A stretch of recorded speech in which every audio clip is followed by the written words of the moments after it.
Welcome back to the channel, guys. So if you know or may not know, Blasting Impressions is a series that we have where we do a retrospective, kind of like a flashback deep dive on blasters of yesteryear, primarily 2 years and older. What's crazy about this one is that the blaster we're doing today is a blaster that I already reviewed on this channel at launch. So 2 years later, here we are, not only reviewing this blaster, but there's a huge redemption arc to this story, one that I'm almost embarrassed to admit. To give you a little bit of history, when I started this channel, among other things I was doing at the time, I think thrifting was a big topic back then in summer of 2022. One of the things that had me really excited was we still had not entered this crazy era of compact performance grade pistol springers. So the thought of the Deuce Pro coming out on the Adventure Force Pro line to join the Nexus Pro, Conquest Pro, and the Aeon Pro at the time was very exciting. In fact, this was one of the blasters that I was anticipating so bad to review on this channel. Mind you, this was 12 or 13 subscribers me at the time, looking forward to this Deuce Pro, this crazy pro pistol that Adventure Force Pro and Dart Zone are gonna roll out. I'm pretty sure everybody felt that way after they saw the Drac video. However, as you may know, if you've been in the circle of the Dart Zone story with Adventure Force and all of their products, the Deuce Pro was an initial disappointment. Maybe not for a lot of people, but I definitely joined the group of people that felt a little bit let down by this product. Now, 2 years later, I do feel bad about that, but we're gonna get into that later in this video.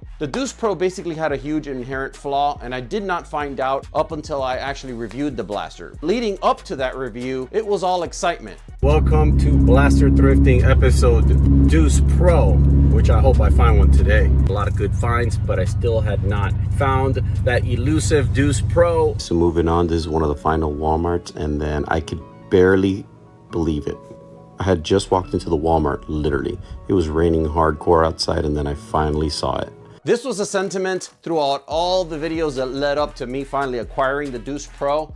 And when I did, I was almost reluctant to review it just because I felt like I was gonna discover the problem that was gonna disappoint me, if that makes any sense. Long story short, I did get disappointed. I did experience the infamous cylinder skip that the blaster inherently is known and prone to have. Believe it or not, I actually returned the blaster within 24 hours. Indeed, I can confirm my comrades' gripes and issues with the blaster. In all 3 of those sessions, the Deuce Pro failed to feed at least 1 or 2 darts. I could easily keep this blaster right here, do the mods. I've already seen a couple popping up on YouTube. No, guys, if you want my $41, give me a blaster that works as intended right out of the box, and then I could take it upon myself to mod it if I want to or not. I was certainly a full-blown disappointed customer. Now you may think, not enough, you're not enough. Why didn't you just get this blaster and mod it and fix it? Although I hadn't gotten into big modding on this channel and with Nerf stuff, I've always been pretty technically inclined. It's just, I was so disappointed about the fact that the product wasn't serviceable out of the box. I don't think a manufacturer should put out a product that needs further massaging by the customer in order for it to work properly. I think products should work right out of the box. And that was one of the bigger argumental points. A lot of hobbyists and a lot of enthusiasts at the time were driving home, even though there was a lot of people that could have easily fixed it, like myself.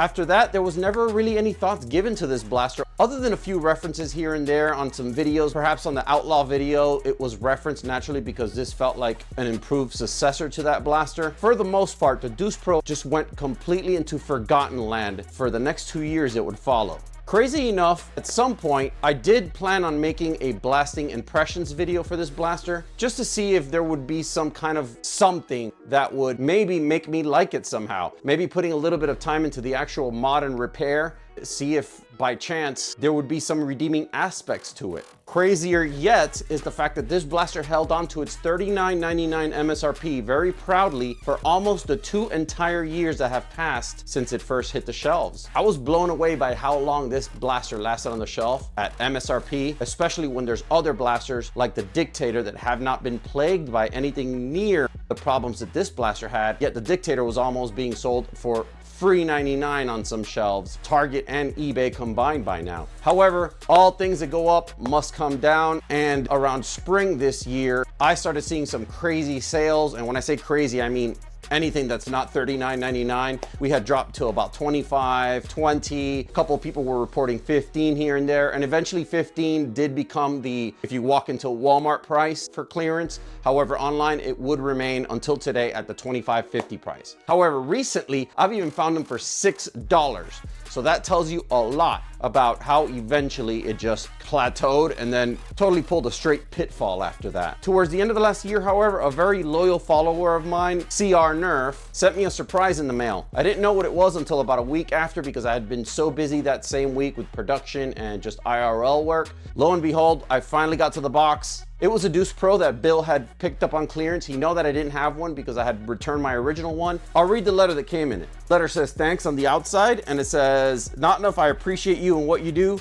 Keep this, sell it, give it away. It's up to you. Take care, Bill, CR Nerf. A lot of these cool foam flinging Iowa and CR Nerf stickers. Thank you, my man. I really appreciate it. So now I had everything I needed to make this blasting impressions video. I had my blaster and I had an idea of what I wanted to make the video about. The only thing I hadn't done is test the blaster again 2 years later. Now, it was kind of pointless to test the blaster in its standing form because I realized it was just old stock. The box still said 2021, so this is original stock. This is not like other blasters we've seen from Dart Zone that they have done some kind of ninja silent revision on it and then re-released a new batch. I think the Sentry X2 is one of the blasters that this happened with. I knew that was not going to be the case with this Deuce Pro because this one was intact. Everything looked the same physically, and the box and everything had the same year, date codes, and everything. At best, I would take the blaster out of the box, open it up, see what the community has done so far, see what I could do to improve on that, and see if I could achieve a perfectly working blaster. That was my goal. And I hate to say it, but we kind of achieved it. I still have to get the specs on what exactly worked, but there's two components here that are part of this flaw that this blaster has. So this little wheel here that you see here with the teeth that grabs onto the cylinder, it's called a pinion. And this little pinion has an extension detent, which is a spring inside the shaft that pushes it forward and back. And it's got a locking detent, which is a little tooth on the side that has its own spring,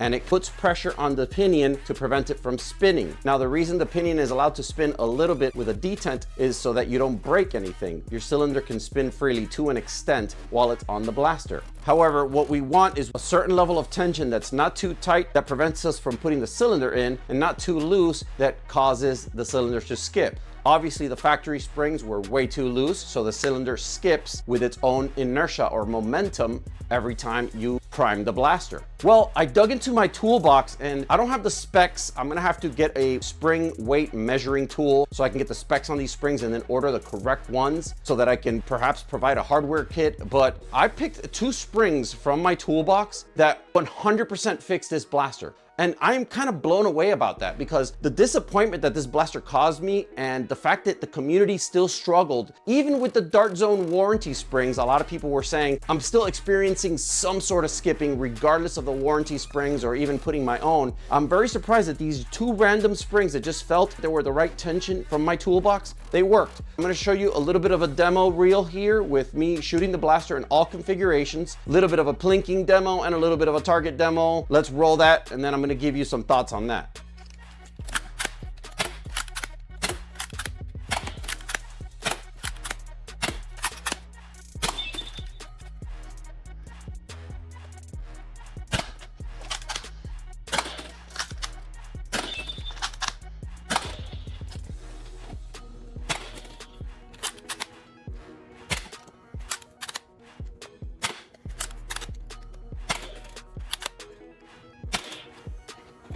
3D designer on Principles, haphazardly named, came up with an awesome little design called the snub barrel, which is used on the blaster when you have it in its compact configuration. Normally known to be useless in this configuration, his little addition actually adds about an inch or so of smooth bore barrel, but just that little much actually brought the blaster from a useless 90 FPS to a much more useful 120 or 130 FPS according to his findings. I just improved on that design. I should say I modified that design, and basically now you have an inch of 6-line P-car. I'll show you some B-roll that shows it a little bit better for you, but there you have it. Very cool. Comes off with a twist, just like your booster barrel. I was hitting my targets pretty good with this thing, up to 15, 20 feet. After that, you experience just a normal inaccuracy that comes with extended range without having the barrel to hit that range. But little surprise for you guys, I'm pretty sure you saw the mod that I made on my Mark 4 booster barrel where I hit a Ninja P-car in that barrel. I'm still trying to get the files together so I can put them on Etsy.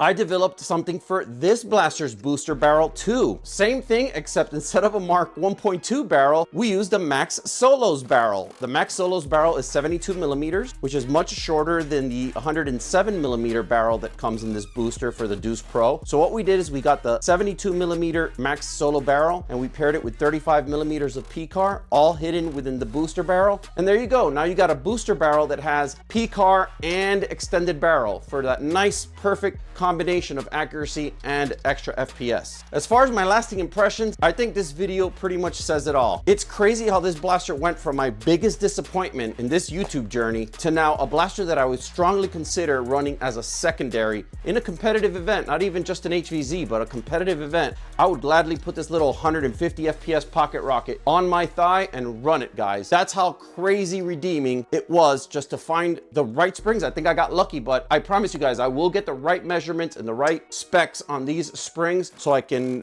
put them out there, even if it's on printables or whatever. I just list them, a bill of materials on both springs, so you guys could just go order them from Ali or whoever you want. But I think it's that crazy of a good blaster once the springs are spec'd right. I've seen a couple of people trying to mod the cylinders, trying to stuff some cushioning in there, kind of slow the cylinder down. I think that's a temporary band-aid fix. I think addressing the problem where the root is, which are the springs, is the right way to do it. I think Dart Zone came close with their engineering department with these springs that they put on the warranty replacement for free, but I have to get the specs on these springs to let you know exactly how to cure this problem because I feel great about this blaster now. Anyways, the video kind of speaks for itself. I am really happy with this blaster now, and crazy turnaround story, but that's how things are sometimes. One thing I want to let you guys know about is YouTube subscriptions are not what they used to be in the 2010s. Back then, you had to be subscribed to a channel just to know what was coming out. Nowadays, the algorithm has become so efficient, so good, you get recommended stuff without having to be subscribed. So nowadays, subscribing to a channel is more like a support tool for the creator that you follow. You guys might be watching every single video I have and not even be subscribed and not even know it. So I urge you, if you guys don't mind,